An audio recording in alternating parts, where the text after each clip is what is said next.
And speaking of high caliber people, Wren and Sydney, come on down.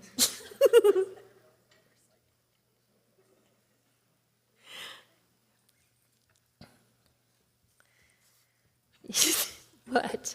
I don't know what you're going to say. You don't know what, no, you don't have any idea what I'm going to say, but isn't that the fun of it? I get to introduce these amazing humans. Wren is an old friend of mine. She's a longtime Avalanche professional in Canada. She's technically incredibly adept. Let me find her bio here, dear. She's been teaching CAA professional stuff, and she'll tell us tomorrow about her work for 6 Point Engineering on the Camano project. But this is I'm so proud of her. District supervisor for the Ministry of Transportation in the North Cascades Avalanche program. You're the first woman to do that, aren't you? Yeah. In 50 years. In 50 years, yeah.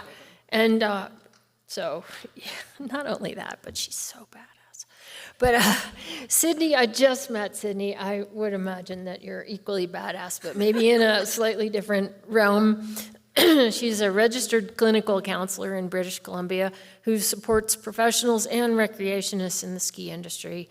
Undergraduate degree in outdoor recreation leadership, graduate degree in counseling, and trained in somatic trauma therapy. And she works as a consultant in the avalanche industry.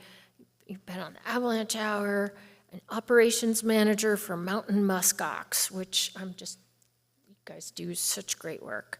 And so I love people who are so well-rounded, who can be technically really adept, and then come up here and talk about creating a resilience toolbox. Because, yeah, you guys any of you out there had rough winters, lose some friends? It's hard stuff. Going to work, oof, this might hurt. Yeah, how do we get through that? How do we get beyond that? Wren and Sydney, tell us how to do that. Help us out, ladies. Welcome. Throw us a bone here. Do you want to get your chair? Yeah. Your fancy stool?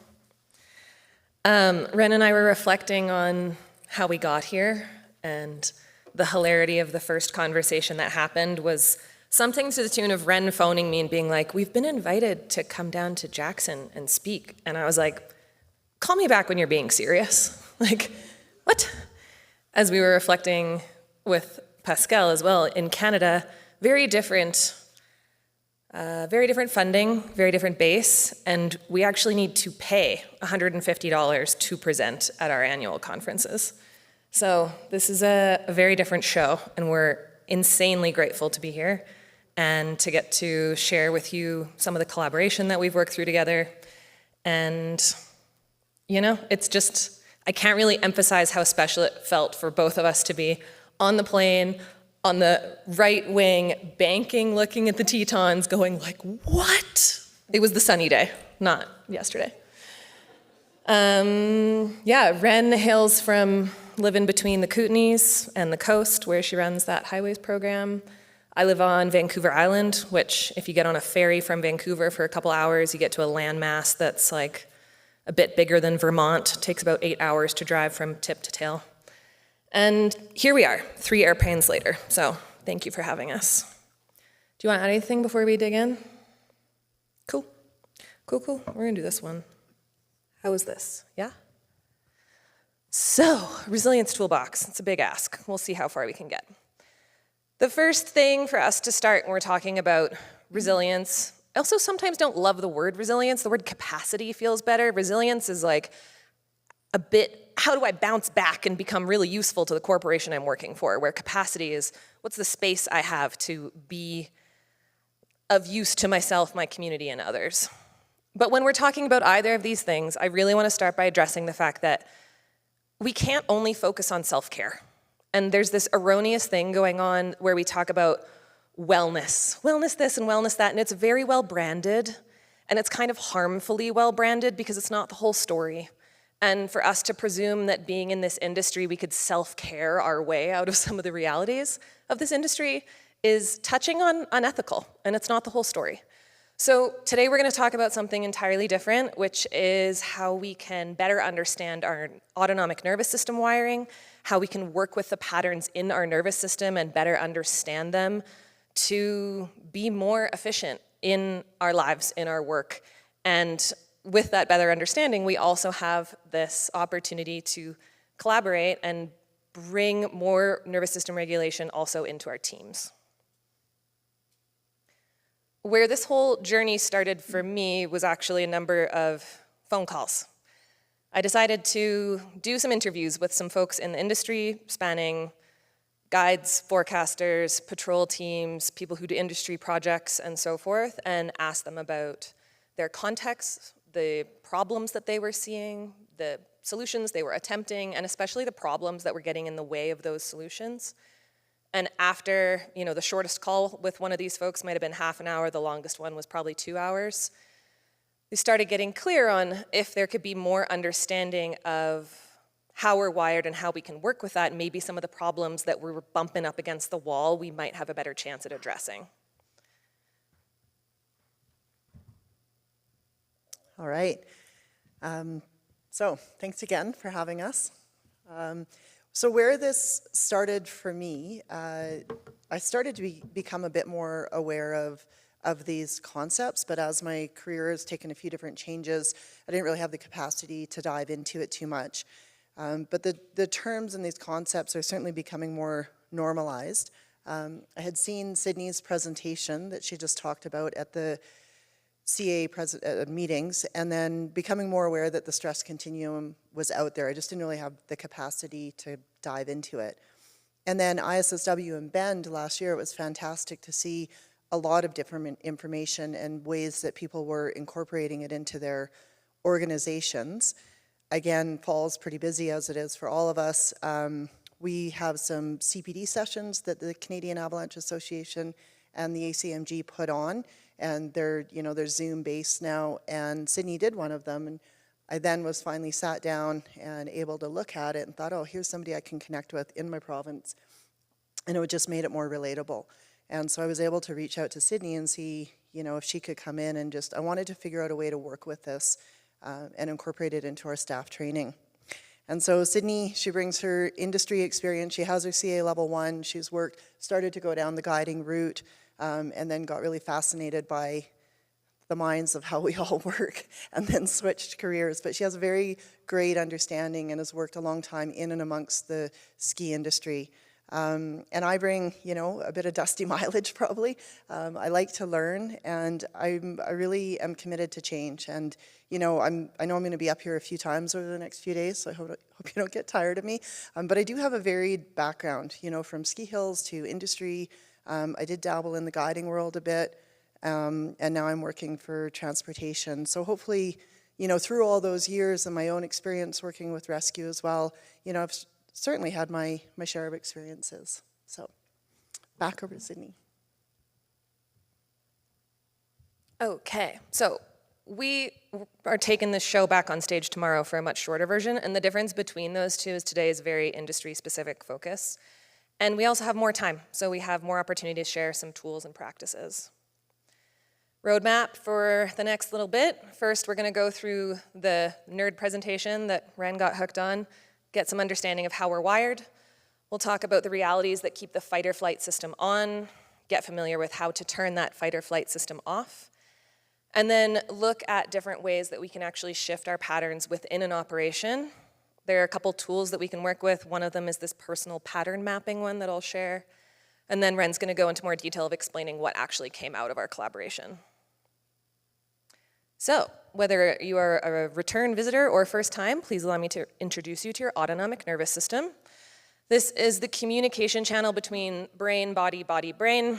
It's made up of the sympathetic and parasympathetic systems, which often get categorized as like rest, digest, good, fight, flight, bad, but it's far more complex than that. These systems are in charge of scanning the environment for threat. That's what they're doing at all times. And when that's happening, they're also prioritizing our belonging, pack mentality, herd mentality.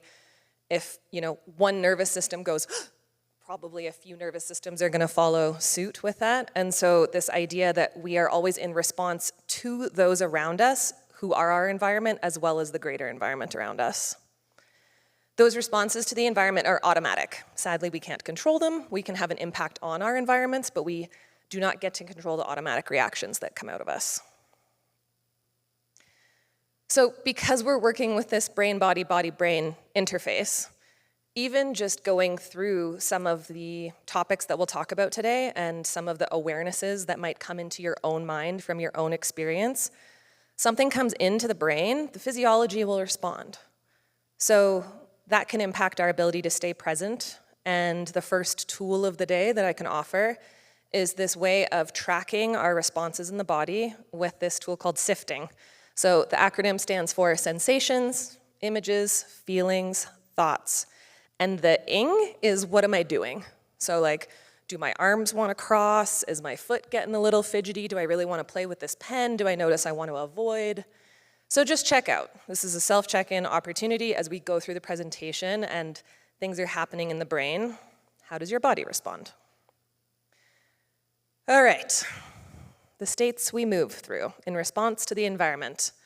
So sympathetic, parasympathetic are on the left. We can sort of see where they correlate, but today we're really just going to talk about these colored words starting at the bottom left there with settled.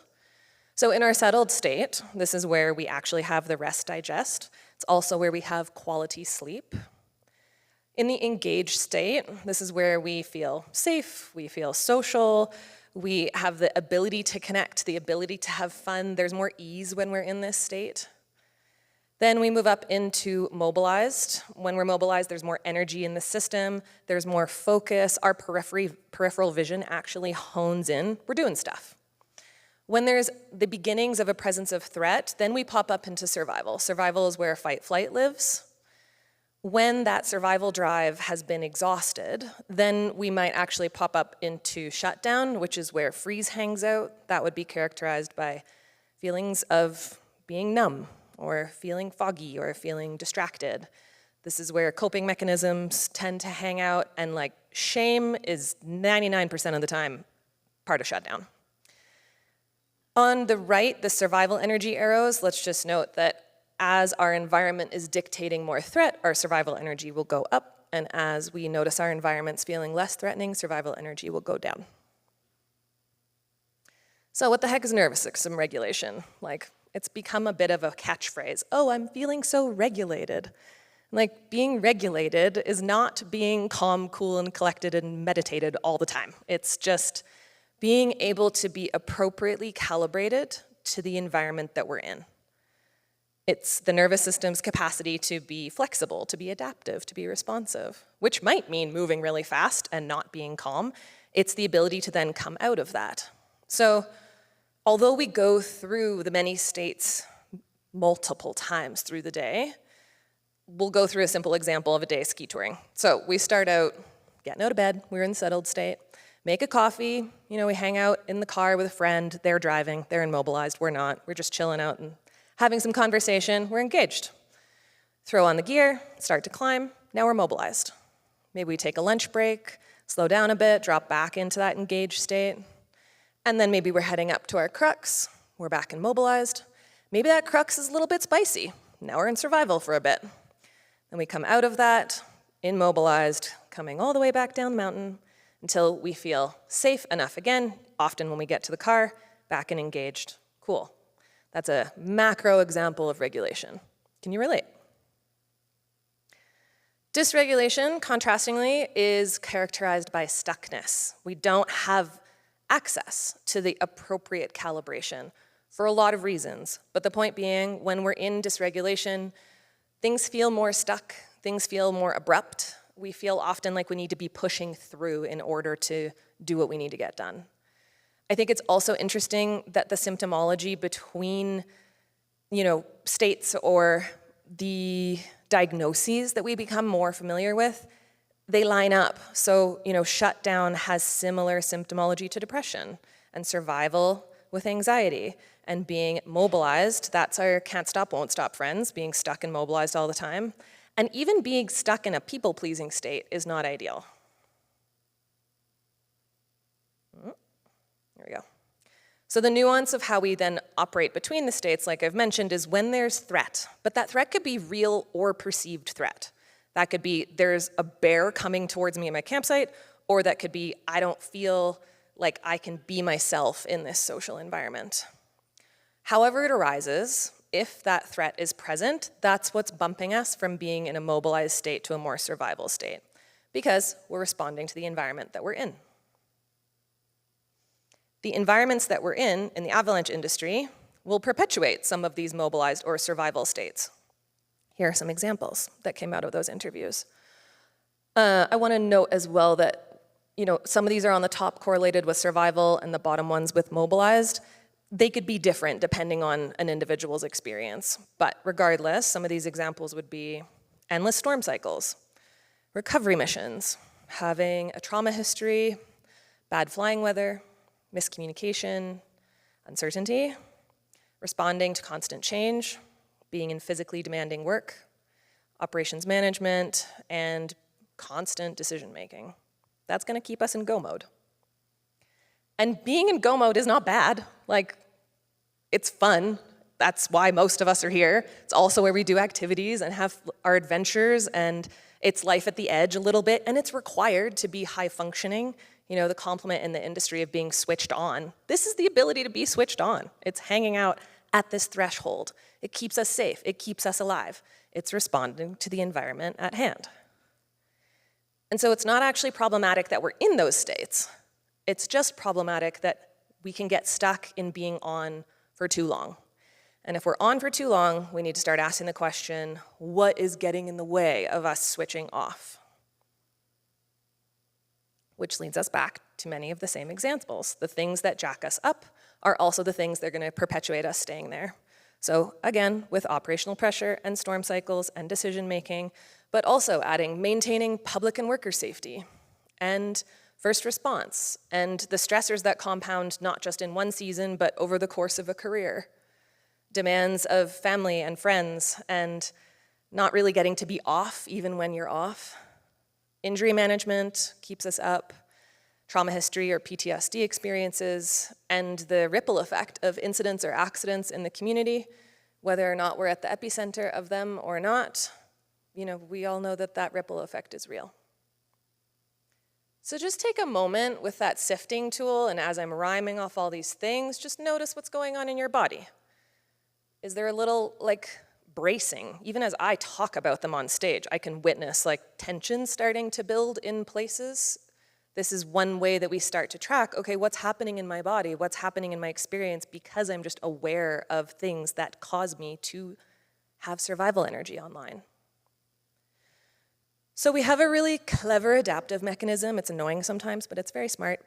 When we're in survival mode, when we're in that switched on for too long, our system knows if you keep up at this rate, you will expire.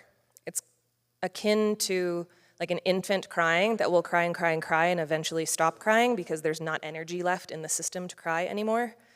Our systems have this thing where it's picture us being a car with a tank full of gas, and we're in go mode, and we have the gas pedal all the way on. And at a certain point, our body goes, if we keep up at this rate, no bueno. So we need to slow things down. And then we add the brake on top of the gas. We never let the gas up, we just put the brake on also. That's our freeze response. It's like an e-brake.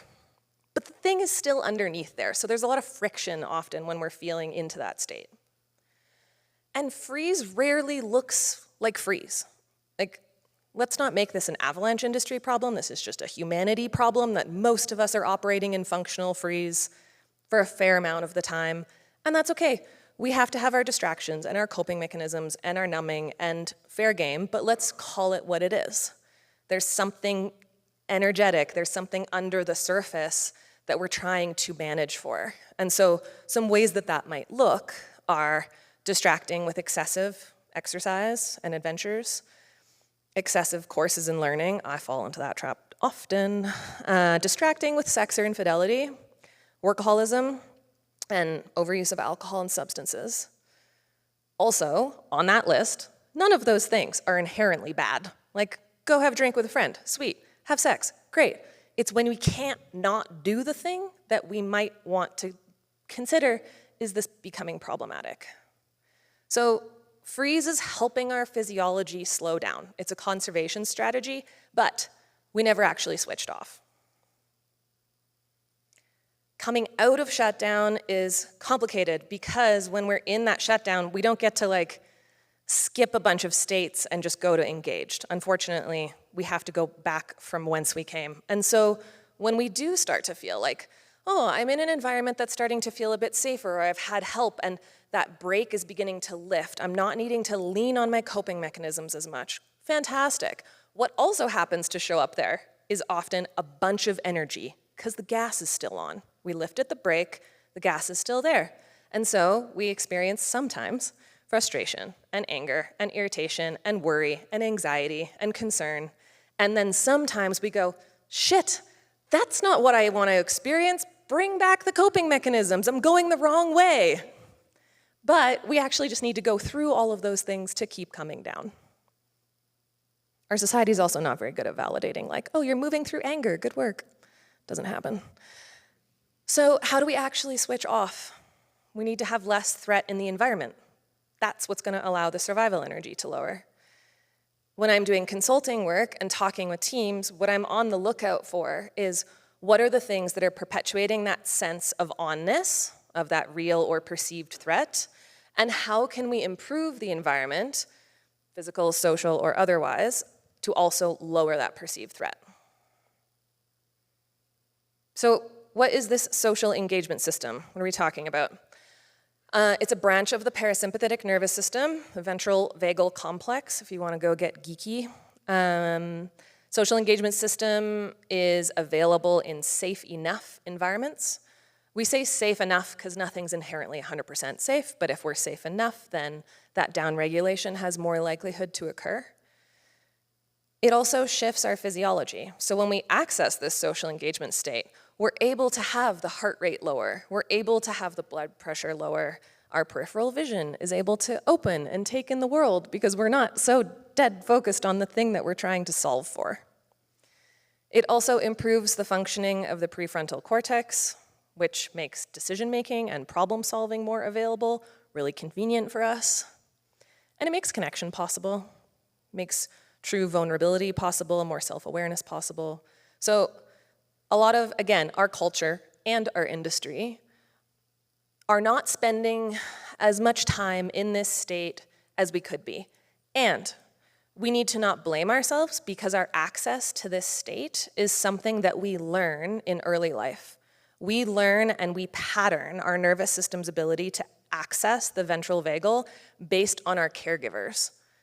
So like, enter early life trauma into the conversation. We're not going there, I promise, but it's part of the conversation that we can't ignore, that our patterning has a lot to do with our ability to get here. It's not like a you problem, it's an everyone problem. So what are we gonna do with it here? Social engagement in the Avalanche industry, we're gonna talk about accessing social safety at work, strategies for that. We are going to look at switching off where possible and opportunities to come out of that mobilization, to take a break, to manage your personal needs. Then we can also potentially build in some check-in tools into the workflow. And finally, finding opportunities for connection even in the workplace. So from the interviews that I did, a number of ideas came out when I said, okay, so here are the problems. What do you think would go better? And then I took some of the ideas that were presented to me from these different contexts and categorized them into suggestions on individual, operational, and industry cultural levels that we can all be doing to try and improve access to the social engagement state in the industry. So from an individual level, some of the opportunities would be finding coworkers that you can be real with, because when you can be more vulnerable, that sense of threat reduces for everyone. Another is to take initiative to be transparent about where you're at, kind of same. Check in with your boss, please. I know sometimes they climbed a ladder and we hate them for it, but like leadership is lonely and no one's checking in on them often, so there can be a lot more unity in a team when that bi-directional check-ins can happen and we're not just leaving them out to dry. They had a whole career that got them there. Let's wonder how much is going on under the surface. Savor the moments that are fun. Like, we showed up on skis to have fun, so when that part's actually getting to happen, enjoy the shit out of it. Foster community outside work, because your Avalanche friends are great, but so are other people sometimes, so, try that. Reflect on your identity. Are we connected to anything besides only our snow identities? Anyone who's been injured knows how tough it can be when all of a sudden, where did my people go? So maybe build some people who aren't gonna still show up when you have an injury and can't go play outside. And the last one here, being proactive about professional support.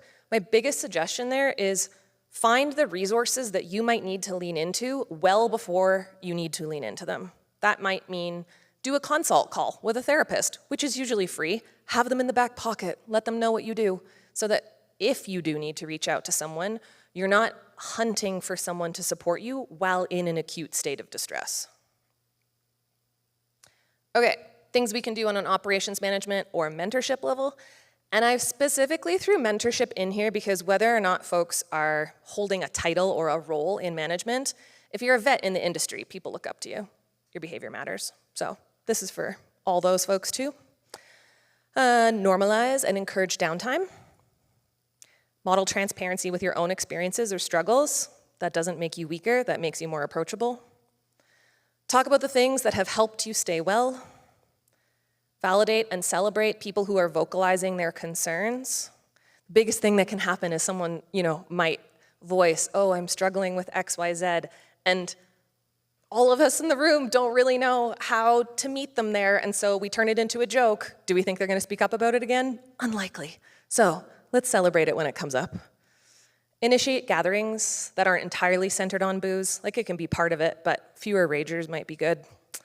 And diverse resources, like these ones, into your preseason training. Finally, on the industry culture level, some opportunities for all of us. Model humility on social media platforms. Assess incidents with empathy instead of hunting for fault. Celebrate organizations who are promoting things that access that social engagement state. So we're gonna pivot. We're gonna pivot from a whole bunch of fire hose learning into an actual exercise that is for each individual. And this practice is called the personal pattern recognition. The vortexes model is something out of the language of somatic experiencing training. And this is an opportunity for you to map out how do I actually navigate between some of these states in my own experience. Ultimately, our goal is to build a stronger pathway to that social engagement system. Because remember, if we didn't really get it in early life, now's a good time to start. So I'm gonna talk through the vortexes model, and then there's gonna be an opportunity to pause and work with it yourself. I'll let you know when we're there. So the vortexes. First, should I be saying vortices? What are the votes here? Vortexes, vortices? We're gonna stick here, cool. The storm. The storm is where we experience overwhelm. It's where we experience our triggers, our struggles, our traumas, our challenges, when we get stuck. Then we have our distraction vortex. Things we do to help us avoid, things we do to help us numb, our coping strategies, and so forth. Next, we have the okay place, which is where we get to access more of the social engagement state. This is where we get to have that connection and well-being and access to a sense of purpose. Our resources hang out here, and when I put movement in here, I mean more embodied. In what ways are we able to actually be in the body in our experience? So a typical pattern when things are too much is we go from storm to distract and back again. Things are too much, cope. Done coping, go back to things being too much. Very common. When we travel that path frequently, it builds up a pretty strong pathway. But the whole time we haven't necessarily been accessing that social engagement state. In an ideal world, we want to start practicing, intentionally practicing accessing that okay place more and more. And so when we do that, we're going to strengthen the pathway, much like breaking trail. First time you do it, very sweaty. The next few times you do it, it's a lot easier. So the more that we can actually practice these reps in our own nervous system of going to that okay place, it's going to get easier and more automatic for us to get there. The distractions are still welcome. There's no wrong way to navigate this. If we need to do a little hop, skip, and a jump to a coping mechanism to make our way to something more okay, hell yeah, it's all good. We don't need to be perfect about this. We're in training. So I just threw all this information at you. It's kind of like learning how to tie knots. If I just stood on stage and tied a really complicated knot and said, cool, go use this in some rope rescue, have fun, wouldn't go very well. So an opportunity here to practice. If you have a notepad, great. If you have a phone that you want to take notes on, you could do that. If you want to do nothing and ignore me for the next few slides, that's also an option. But the invitation here is that I'm going to speak through some common examples of ways that we might experience the storm, things that hang out in each of our storm and distraction and okay places. And so the opportunity for you here today is to make your own lists. Let's just get familiar with the territory that we're navigating, starting with the storm. So again, whether you're recording or just thinking about that in your mind, all good. What are the things that hang out in your storm? That might be specific experiences. That might be every time my partner doesn't do the dishes. It doesn't need to be significant or industry related, just things that we know are gonna get us into a bit of a loop. So I'm gonna offer kind of pause moments while I see people head down writing or just thinking. Feel free to, share one with a neighbor. You probably have some in common. What are the struggles that land? What are the challenges that contribute to your own sense of stuckness?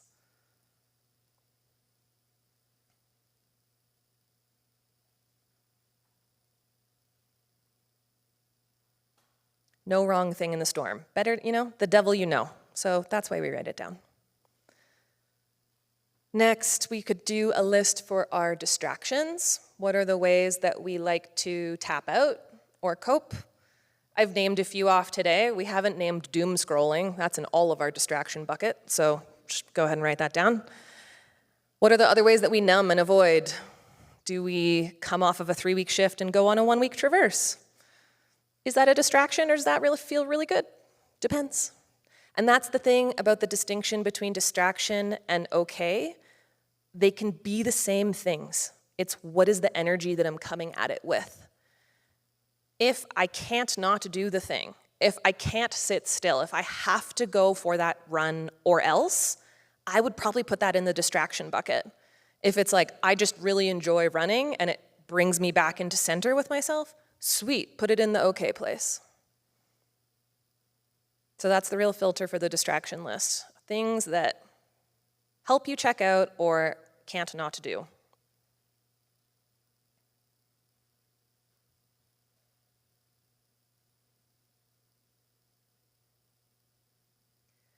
And lastly, I'm really rushing through this. We could spend half an hour doing this with groups would be frequent, but I'm just giving a little taste test here. So lastly, for that okay place, what are the things that help you feel good? Actual access to well-being, people who connect with you, that you feel easy around, things that feel pleasurable. That could be my morning coffee, or hanging out with my dog, or when everyone's out of the house and I have it to myself. It could be going on a multi-day trip and being out of cell service. There's so many different things that can help us feel more within ourselves. So as many as you can think of or put down here, just take a moment and marinate on the okay place items.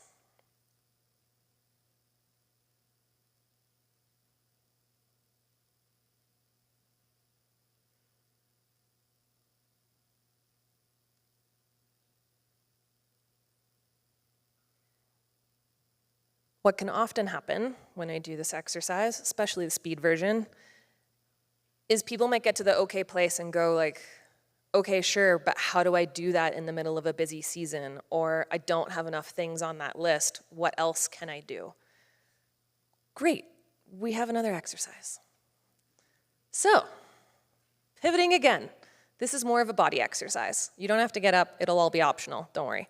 But This exercise called anchor building. The idea is that we are building an anchor in the brain to a more okay place, which then body, brain, body, is going to impact our physiology. Yeah, we covered this. So building an anchor you can do with a place, with a person, with a pet. I like to start with a place because it's quite neutral. I wouldn't recommend doing this with like one of your parents, for example.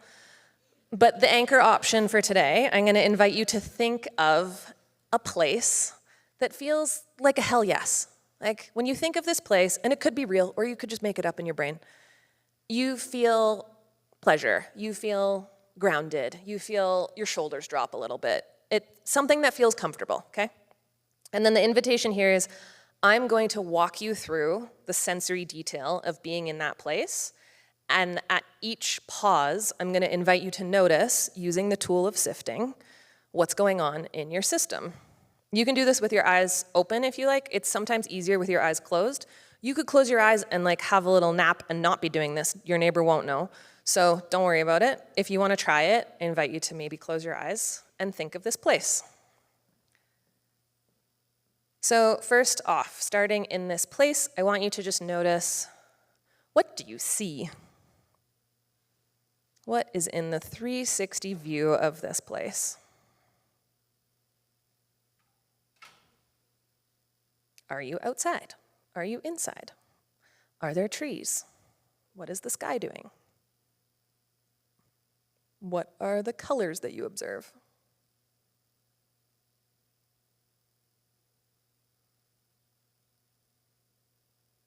And as you start painting the picture in your mind of this place that you're in, let's practice some sifting.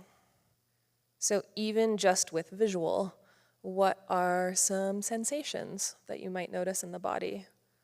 Sensation could be warm, cool, tingly, cloudy, any number of adjectives and made-up words can fit into sensation. Also, while you're checking out what you see in this place, are there other images that come to mind? Let's say your place is on the side of a lake. Does an image pop up of some time that you might have been swimming in that lake? Moving on to the F of sifting, as you check out the visuals of your place, are there feelings? Are there any emotions that feel connected to that place? And without judgment, let them in. They could be nice, they could be less nice, just see what's there.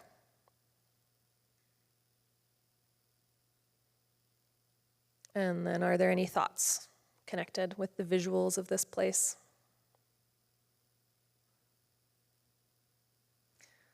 Let's add a bit more detail. So we've done some sight. Let's also add, what can you hear? Imagine yourself in this place that you're in and check out what sounds might be around you there. Are there birds? Is there wind? Are you inside? Are there nice inside noises? Bring on more of that detail to paint the scape of your place. And again, check in with the body, see what it's doing.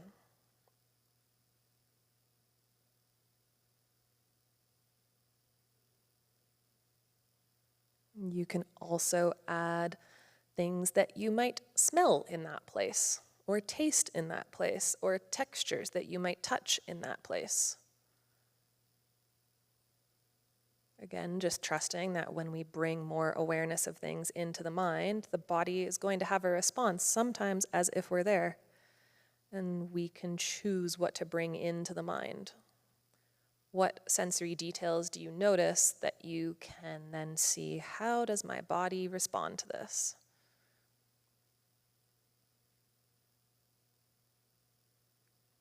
As you paint that picture, even just check out, what is your body doing in your chair right now? Does it feel even just 5% more contact, a little bit more slumped or rested? Maybe, maybe not.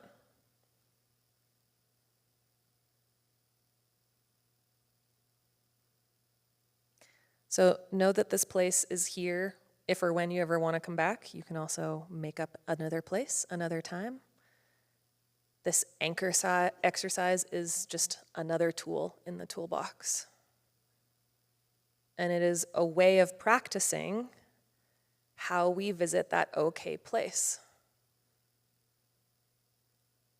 If you haven't already opened your eyes, I'm going to keep going. You can open your eyes. So this is an option. It's an opportunity to visit something different, to guide our attention to something else that's going on, which is not necessarily going to be a blank slate or a cure-all. I'm not presenting it as that. I'm just saying it's a pause, it's a break, it's a deep breath in the middle of a sprint. And it's available even when you're sitting in a truck waiting to, hop on the job. Here's how the two things correlate.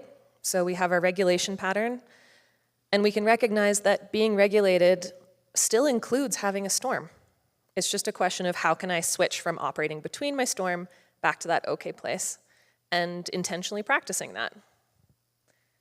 And this can be an opportunity that we can bring into our teams. We could actually map out the vortexes with our teams and go, what's in the storm for the collective? How do we as a crew really like to distract? What slippery behaviors do we fall into as a team? And what okay things do we like to do as a team? What ways do we like to check out? What rituals actually make us feel better and more okay? And maybe how can we prioritize them more? And that's kind of where we started digging in together. Having this level of awareness is what helps us be higher functioning as a unit. That's the main reason that we want to bring more awareness to the whole crew. Oh, that slide moved. Proactive is supposed to be on that side of the arrow. So just imagine it over there.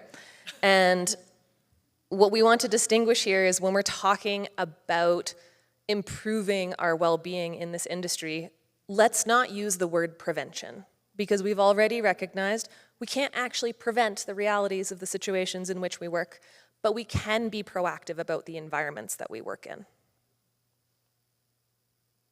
And that's where we work together. Your turn. Thank you. Nice job. All right, well, lots for me there. Sydney and I did this talk last spring at our CA meetings. We did the shortened version that we're going to do tomorrow for the public and technical presentations, but we did this hour-long one for our Ministry of Transportation group, and we have 8 programs throughout the province that consist of anywhere from 3 to 5 people. And then when we presented the idea that we wanted to do this, we were also asked to give it to our radio and weather technicians that support all our infrastructure in the province. So it was really well received, and hopefully this is landing with you folks. As we went through this, I haven't really thought about this much over the summer because it's been summer, and then I went to Europe and I've done all these things, and I was busy trying to build my other presentation for tomorrow, so I haven't really, it's not like I put a lot of thought. Sydney did all the heavy lifting for this talk today and tomorrow. But as I sat here, and Maddie told me that we could go a little over, so I'm talking a little bit more. So before I get the stink eye from her. But as I sat here, there's so many things that resonate with me that I think about. Like my line here where I've been pushed to the operational brink, you might get a glimpse of that if you come to my Camano talk tomorrow, but there was a time when I was pushed so hard, yelled at by text by one of our managers in the operation, and just, heavy duty pressure. And then went into the kitchen at night in a camp, a remote camp situation, went in to go get dinner, and Greg Johnson and I go in, and this guy is so in my face, and yelling at me about the road and this and that. And I was totally unaware of it. And the funniest thing was that one of the big mechanics, he told me his version of the story. He was sat on the sideline eating his dinner, and my body positioning, and I'm not a fighter, I promise. I'm strong, but I'm not a fighter. My body positioning, I stepped back and I cocked my fist like I was gonna punch him. And I had no awareness that that's what my body was doing, but I was so fatigued and I was pushed so far. Some of you know Greg. Greg grabbed my arm, and I honestly don't think I was gonna hit him. I really don't, I promise, I don't think I was gonna hit him. But I was pushed, I was so fatigued, and I was so stressed, it was so much pressure that we worked under up there. And, you know, all of these things Sydney talked about, it's like, I was like, oh yeah, check, check, check, like all of those, that my body positioning did that. And so I'm not proud of that, and that circulated through the management of a very large international mining company, and some of them were actually quite stoked. They're like, wow, she just about beat the shit out of him. But on the other hand, it wasn't professional, you know, and I'm certainly not proud of it at all. And now I work for the government. I cannot act like that. And, you know, so I'm very, this is a lot of my motivation in terms of working with this stuff. I have a lot of motivation, and I have so much respect for the work that Sydney is doing, and to make it accessible to us. So my motivation is that I want to do better. I want to be a better decision maker in high-risk environments. I want to be a better leader and a mentor for my team. So sorry, I know I went off script, but there was. You know, obviously we work in demanding environments. You know, you might have a short, intense season. You might have a long, drawn-out season. Where I'm working right now, it's really hard to get returning people because the housing is a real issue. You know, and I'm sure in Jackson that I know that that's a problem here as well. So there's so many different stressors that compound into, you know, what we're dealing with. So I kind of think I just said a bunch of why, you know, why we're working on it. Again, I want to do better. You know, situations that I'm not proud of it. And I think in my reflection as I work through some of this stuff, I realized that what those reactions were just reactions. It was reactions to a stressful environment. So it doesn't mean that's who I am, but, you know, again, I want to be able to do better. And I know, I'm sure as you, I have friends who have committed suicide, you know, guides and leaders in the industry, you know, and I have friends that, you know, have worked through concussions, and then that developed into alcoholism and other problems. You know, industry colleagues and friends, it's pretty rampant, and it's pretty quiet and hush-hush. Certainly in Canada, I'm sure in America as well. I want the people that I'm working with, I want my team to feel like, you know, we've got each other's backs. It's one of the things I say to my crew all the time. It's like, hey, like the program I run, it's 365 kilometers of road. If you're leaving Vancouver to go into the interior, you're going to travel one of those three highways, the Coquihalla, the Trans-Canada, you know, or Highway 3. And they can be really quiet, but they can also be pretty full on. And the level of communication that I have to manage those highways and all the different boundaries that we've got, I know that I can get really fatigued and really lost. So I purposely ask my team to have my back. If we're getting in and out of the helicopter, it's like, you know, let's all look out for each other. Let's make sure you know, there isn't a seatbelt dangling out of the machine, or somebody hasn't forgot something. So part of enhancing this communication and being a bit more vulnerable is that we're hopefully going to do a better job and be safer. So these are some of the steps we did. We educated the team. So Sydney came in and gave us some of the education, just as you've had there. We worked on designing the environment together, and then we came up with some mitigation strategies that we thought would work. And I'll break these down in the next few slides. And then really trying to get into refining our workflow. So early season, yeah, this was great. We're all like first snow in the hills and kind of getting our heads into the game. Education and pre-season training. And, you know, I love learning about the body and the brain and the connection and how it works. And so bringing Sydney in and educating, working with our team really to get that buy-in. It's like there's a reason. It's not just touchy-feely. You don't just have to tell me, you know, how you're feeling today. It's like there's actually ways that we can work with this, so that we can be able to communicate more authentically and efficiently. You know, we know what it's like to go through a guides meeting in the morning or a morning operational meeting. We don't have hours to spend talking about this, so how can we do it in an efficient way?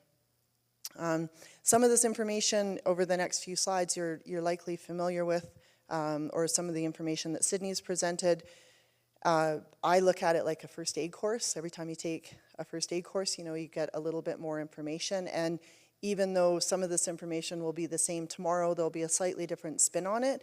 But I encourage you to take the information from today. I know there's a lot of other talks going on, but think about it, see what resonates with you. And I'd encourage you to come back tomorrow and then just revisit it. And the feedback that we got in the spring from our groups that saw the pro side, and then came to the public side, they said there was a lot of benefit there. They were able to think about some of the things and get more out of it. Not just giving a plug for tomorrow's talks, but okay, so then we designed the environment. So it's important that there can't be consequences for honesty and vulnerability. I don't want to go to my supervisor and say, hey, I'm really like, I'm not 100% today, and them not give me the job. Like, I think I used to run the ski patrol at Whitewater for many years in southern BC, and we'd always say, like, if you don't come in hungover, you're not going to go on the control route, but also you don't want, that's a safety thing, but you don't want somebody to say, hey, I'm not feeling so well, or I had a fight with my partner or whatever, and then they don't get to do the thing because then they're not going to tell you about how they're doing. So the idea is that you want people to be vulnerable enough and open enough, but they also feel safe.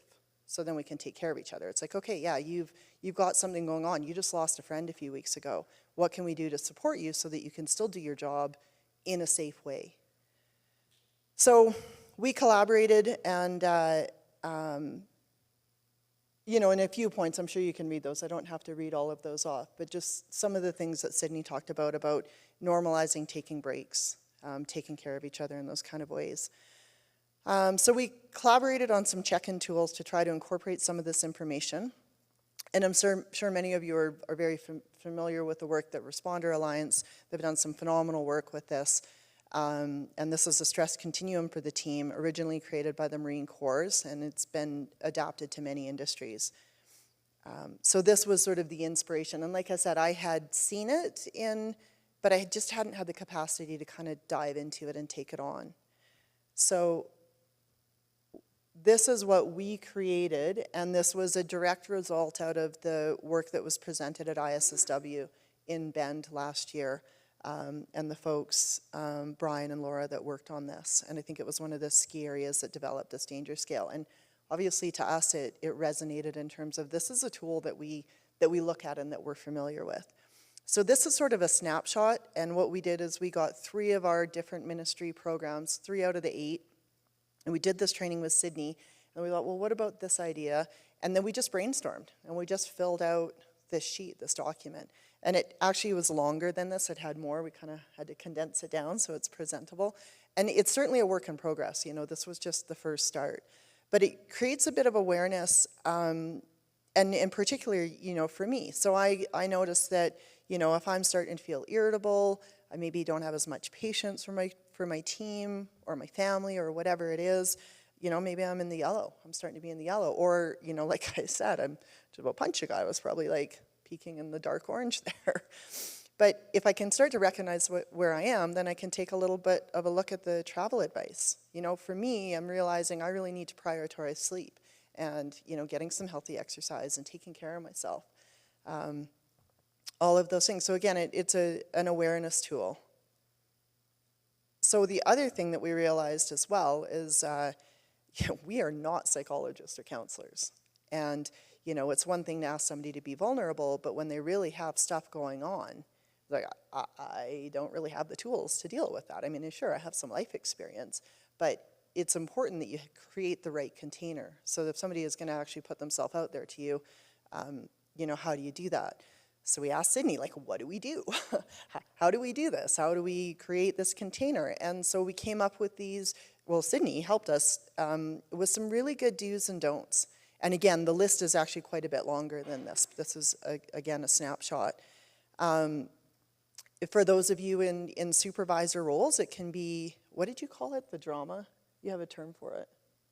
The management something? Anyway, we'll come back to it. But as a supervisor, it can be a hard role because, you got to be like the parent and you're creating the boundaries and you create the structure, but then you're also trying to ask somebody to be vulnerable and be open to you. Then you're also trying to be transparent yourself, but also you're expected to be on it all the time and do the good job. So there's a lot of different things that are going on there. But one of the things that stuck out for me was that instead of giving advice, I'm always giving advice or telling people what to do, was just how can I support you? And I was like, oh my God, that's amazing. Like just asking as a different way to say, to not take away from what they're feeling or what they're experiencing, but what can I do? What do you need in this moment?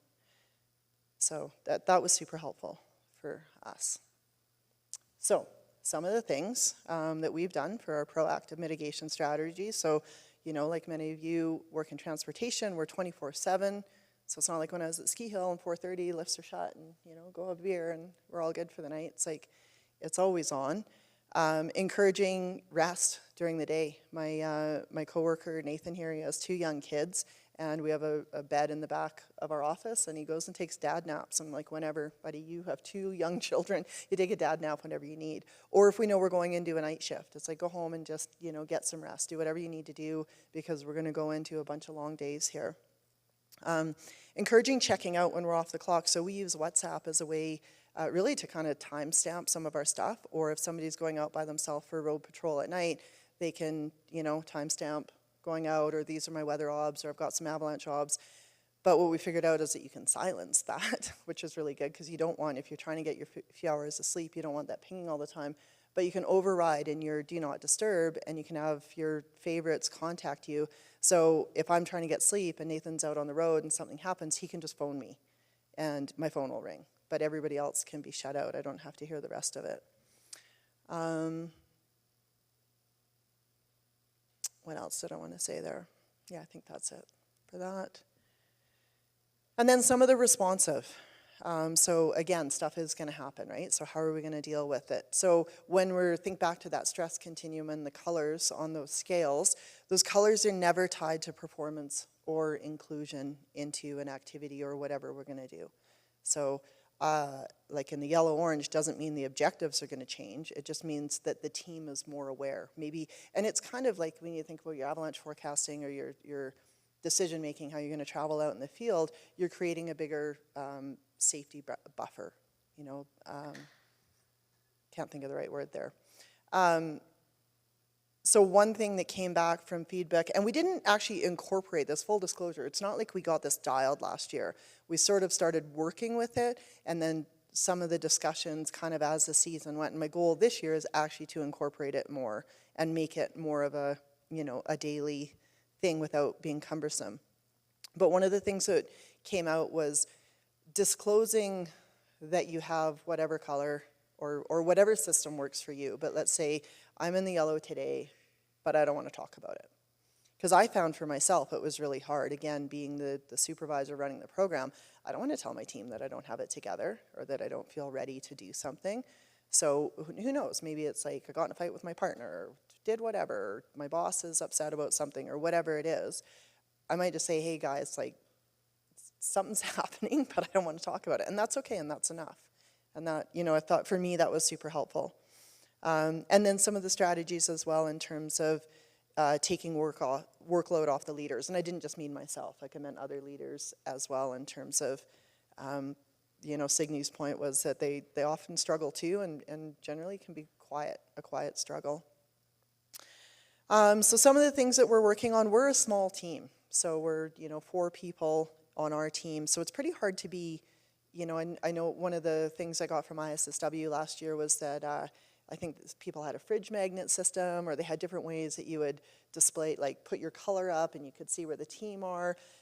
Oh, there's 4 of us there, like we're not, I'm like, I'm not putting it on yellow on my desk, no way. And that's where one of the things about, being able to say I'm in the yellow, but without having to, disclose why. So it's hard to open up and maintain confidentiality in a small team. So we discussed about, for us, with different programs, being able to have somebody, I have a couple colleagues that are run other highways programs that are like on my direct dial, and we're there for each other. So you're a little bit removed, but you know what you're going through. And then we're working on our AM and PM workflow. So those of you that are familiar with the InfoX, we have our decision making is recorded through that InfoX system. And then we go through a section on human factors, but I want it to be more than just like, hey, how's it going today? Because nobody really is going to actually give you an answer. So something that's concise. We don't want to bog the process down. We don't want to make those morning meetings longer, but something that can just be really poignant, like, hey, just a bit of a check-in. But I want to have a bit of structure to it so that we're actually hitting the mark. And then, I think it's also important to acknowledge that there's a generational change. So I find some of the struggles that I have with opening up and being vulnerable Some of the folks that are coming to work for me, they don't. You know, there's just, these conversations are getting a bit more normal. I certainly came from a generation that had to develop a very thick skin. And I've spent most of my career working as the only female and just prided myself on the ability to work hard and play hard. And I was really lucky with the team that I worked with at Whitewater way back in the day that, you know, we were all really close friends and really supported each other. But, you know, still, generally in our industry, society, it wasn't, and everything that I saw modeled around me certainly didn't talk about stuff.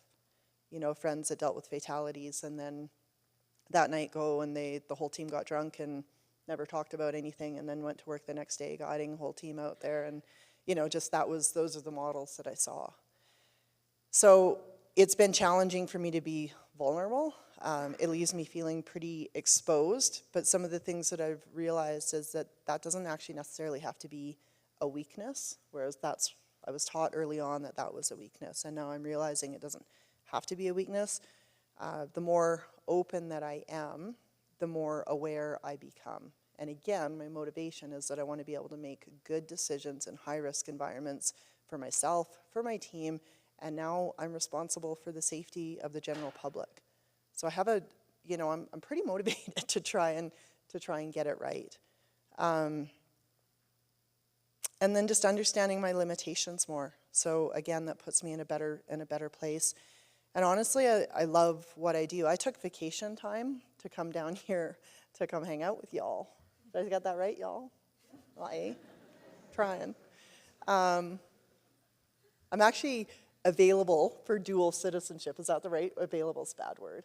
My parents were born in America, and I don't have my dual citizenship, but I really do love coming down here. So I love what I do. I just think that we can make, and in our industry, I think that we can make the work that we do more sustainable. You know, I had my first post-traumatic, not to sound trendy or whatever the words we are, but I had my first real true post-traumatic kind of reaction that I realized 2 years ago. I was cat skiing at Ritalik in southern BC, and a friend of mine that I was skiing with, one of the guides, he reminded me that it was the 24th anniversary of the Silver Spray accident up at Kokanee Glacier Park. And as a 24-year-old, yes, I'm that old, I worked on that rescue. And a couple of my friends were in that accident, one who I'd climbed Mount Logan with the spring before, and we had very parallel times. And, you know, I was very deep involved in the rescue, and, you know, they were gruesomely, traumatically injured. And I just went in and did it because that's what you do, as all of you in the room know, right? Your adrenaline kicks in and you're the professional and you take care of that. And we were cat skiing the next day, and it was, you know, we had a pretty good storm cycle, and we went and skied this big run that Dawn knows it from the mapping course. Rico is a giant slide path, and we were getting out there pretty far, and we'd had a lot of cycles. I'd been just come off a shift at Camano where I'd done, like, we're making a lot of avalanches. You want to see avalanches, come to the talk tomorrow. But I had a real reaction, and, you know, I had a cry in the cat, and I stepped back and I didn't ski that run, and I realized, like, I'd never actually cried about that, like, in 24 years. So it was pretty wild. Anyway, I'm getting off track, but I'm grateful that you're here, grateful for the attention, and this is pretty authentic for me, you know, and I'm just grateful for the work that Sydney's done. So thanks for your attention on that. Sorry. I didn't get the hook. Only 2 slides left, I promise. So the bigger take-homes here, these environments are going to shift over time. And Laura McGladrey from the Responder Alliance said something on that ISSW panel that really hit home for me, which is that when a new employee comes into a program that's starting to put these tools, even if it's clunky, they'll never know that it was done any other way. And so that's how we start changing. Just put them in place, and one generation or one staff team at a time, they'll become normalized. And the process that we're saying, these steps, you know, as Wren said, we're at the beginning and we're trying to suss it out and try it out, and that's where collaboration comes in. This process is adaptable across contexts. There is absolutely no right way to start. I gave you way too many today, but we are all collectively building this ship as we sail it. So let's just get off the perfection project when it comes to trying to manage our well-being in the industry. And just want to celebrate the collaboration across borders. It's been truly phenomenal. So our key take-homes from this stint today: we cannot control our automatic responses to the environments that we work in, but we can improve the cultural environments that we work in. Thank you so much for your long attention.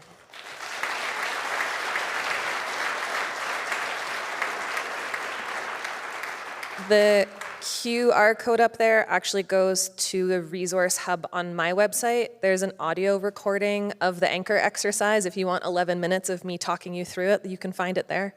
There's also a couple other links to different presentations and other education that you can access just if you want, and then the contact information for sure for myself and for Wren. Don't be shy. Whew. We have a few minutes for questions. What do I see? Or maybe you all need a cup of coffee? We are going to take about a 10-minute break. At this point, we will reconvene at 2:35. And I guess before I cut you all loose, I do want to say to you all that, you know, I'm on the tail end of my career here in the Avalanche industry, and I'm a little jealous of you guys who are younger and coming into this, and this is what we do. You know, because I've been the only woman on the guide team, and like, damn it, we need to talk about this, or damn it, we can't talk about this. And so this is refreshing and entirely necessary. So thank you. So questions, comments, or out into the lobby you go. Thank you, ladies. I'm gonna add one thing before because questions and comments on this is like, whoa, vulnerable, not a safe environment to be saying that. So we're gonna be around. Please feel free to come and chat with us at any point, and take care of your nervous system on this break. Like, that was a lot. Acknowledge that was a lot. Sorry, not sorry, but like, go outside, look at a nice tree. It'll help. We'll see you later. All right, thank you.